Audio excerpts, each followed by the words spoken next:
how Facebook can help us promote our YouTube channel or YouTube videos. I will show you in this video, so please keep on watching.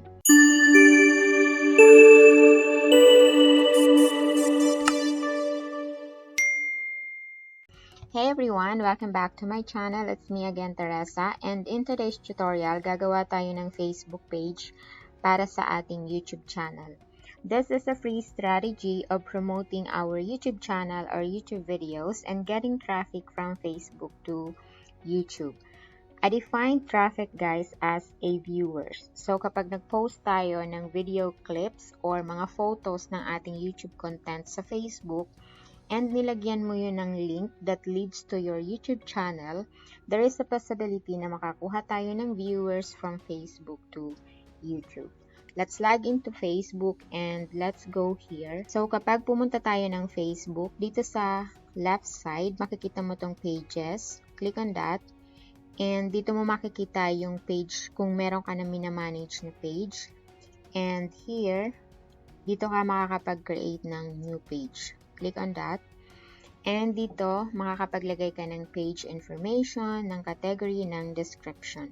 So, yung paglagay mo ng page name, pwedeng yung YouTube channel name mo na rin lang, or pwede kang maglagay ng ibang name but related sa YouTube channel mo. Okay? So, gagawa ko ngayon ng example like Avitheresetalk.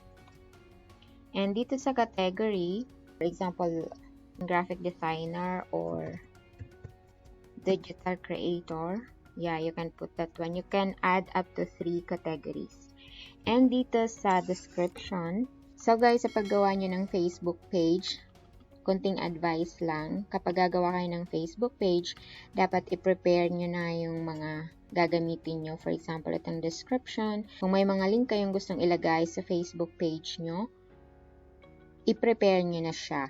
Ang gagawin nyo is i-copy nyo muna sa Google Docs, and then kapag gagawa kayo ng Facebook page or anumang gagawin nyo, just copy it and paste it here. Okay? So, in that way, mas mapapadali yung paggawa nyo ng anumang gagawin nyo, ng Facebook page or anything. Okay? So, may kinapin ako dito. Okay, let's just copy this one. This is just an example, guys, okay? And paste it here. Okay. And then, click on Create Page. So, sa description, guys, it's up to you kung ano yung, again, kung ano yung content ng YouTube channel nyo, yun ang ilagay nyo dyan. Okay? And dito sa images and then sa cover photo naman, ito, importante to, lalong-lalo na kung halimbawa kagagawa pa lang natin ng Facebook page, pwedeng yung real photo mo na lang ilagay mo muna para mas madali ka ma-recognize ng mga i-invite mo para mag-like sa Facebook page mo. Okay? And then, add cover photo also. Kailangan to for customization of your Facebook page. Okay? So, if you want to create a cover photo, you can go to www.canva.com and then you can create from there. There are free templates na pwede nyong gamitin guide para makagawa kayo ng cover photo. Okay? So, hindi ko naman na siya lalagyan ng profile photo. So, example lang naman tong Facebook page na to. But, kung kayo ang gagawa, kailangang lagyan nyo yan. Okay? Assuming na nalagyan ko na yan, click on Save. So, ito na guys, yung interface ng nagawa nating Facebook page. Okay? So, ang gagawin nyo, babasahin nyo lang lahat ito. Dito kayo sa left side, and then dito sa pinaka-timeline nyo, babasahin nyo yan. Like, for example, this one, you can set your page up for success. Just follow the direction, okay? Like this one, establish your page identity. Lalagyan siya ng profile picture, ng cover photo, ayan. And ng website, if you have a website, kung meron kayong, kung gusto nyo i-connect yung WhatsApp nyo, kung meron kayong WhatsApp, and then add button. Okay? So, dito guys, sa pag-create ng username, may nabasa ako na you can input a username if your Facebook page ay meron ng 25 likes. So, For now, hindi pa siguro tayo makapaglalagay, but let's try it. Okay? So, ayan. You're not eligible to create a username. Okay? So, antayin natin na magkaroon tayo ng likes. Mag-invite muna tayo para makapag-create tayo ng username. So, yung username, guys, para mas madali kayong ma-search sa Facebook. Okay? So, ayan. And dito, as I have said, kailangan nyo itong basahin isa-isa. Hindi ko na siya iisa-isahin kasi masyadong matatagalan tayo. So, ang gagawin nyo na lang, when you are customizing your Facebook page, basahin nyo siya ng maigi. Okay? So, ayan. Dito sa left side naman, makikita mo dito ka makakapag-edit ng page info mo. If you want to edit your description, you can access from here. Okay? And then the settings. So, yan. Isa-isahin nyo rin yan para mas madali nyo or para mas maintindihan natin mabuti kung paano natin ma-customize yung Facebook page natin. To share our page, guys, if you want to invite friends, okay, may makikita kayo ditong promote. If you click on that, dito kayo dadalhin kapag click nyo yung promote.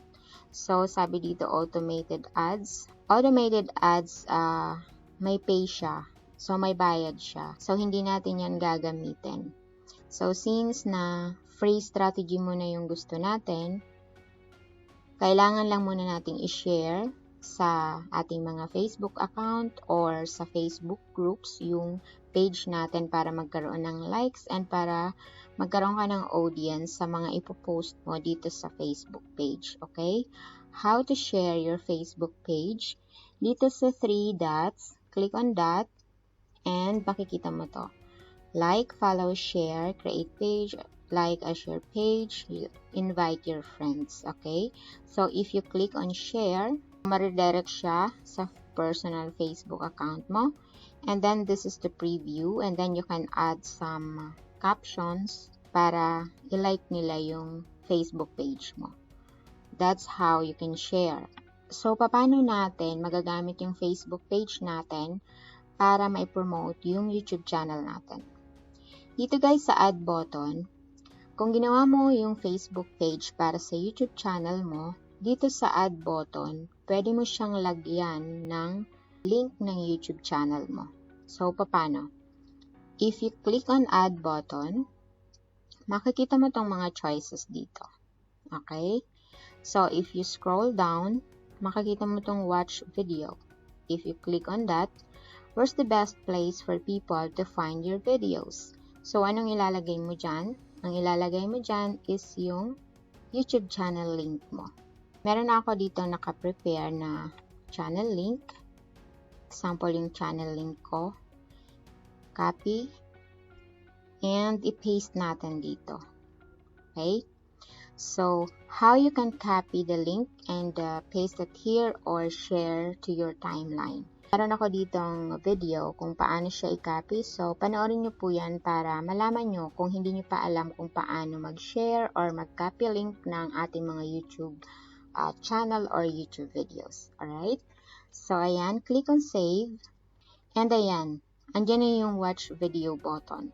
So, if your audience or your viewers click on that, mariredirect sila dun sa YouTube channel natin. Later, I will show you, okay?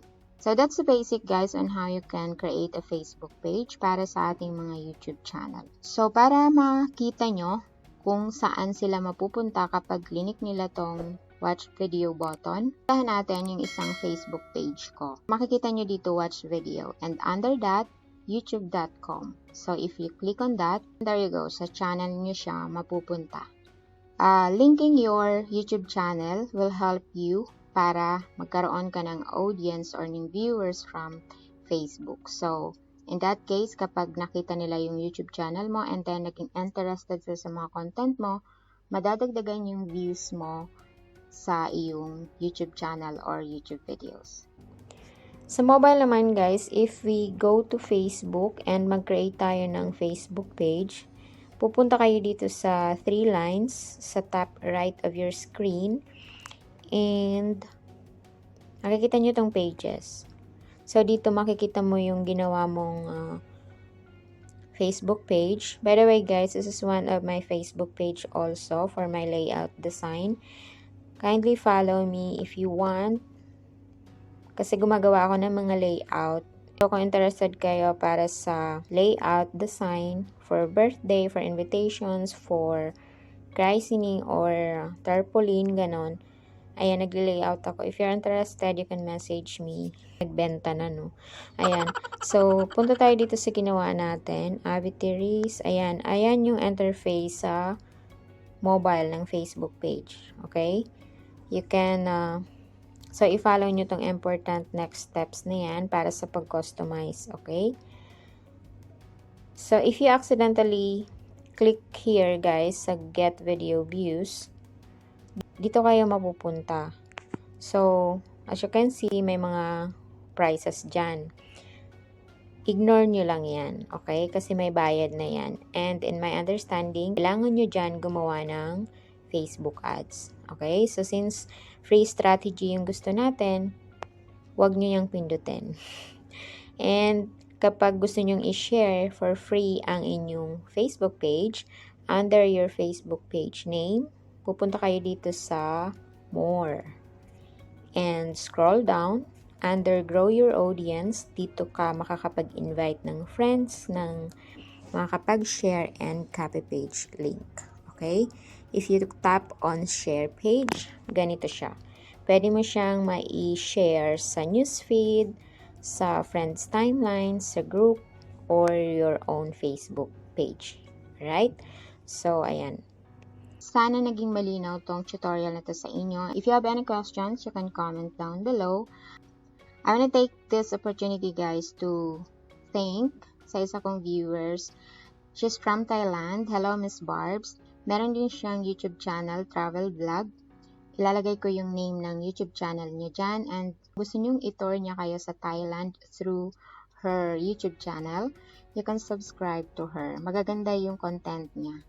Yung magagandang tanawin sa Thailand, pinupuntahan niya, and then yun yung content niya.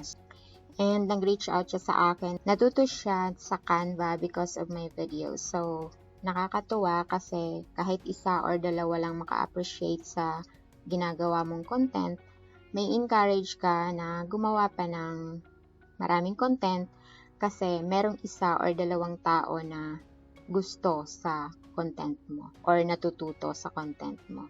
So, yeah, I'm thankful. Thank you, Miss Barbs. And, yeah, that's it, how you can create a Facebook page and how you can link your YouTube channel to your Facebook page para makatulong sa atin na makagain ng viewers and views for our YouTube channel.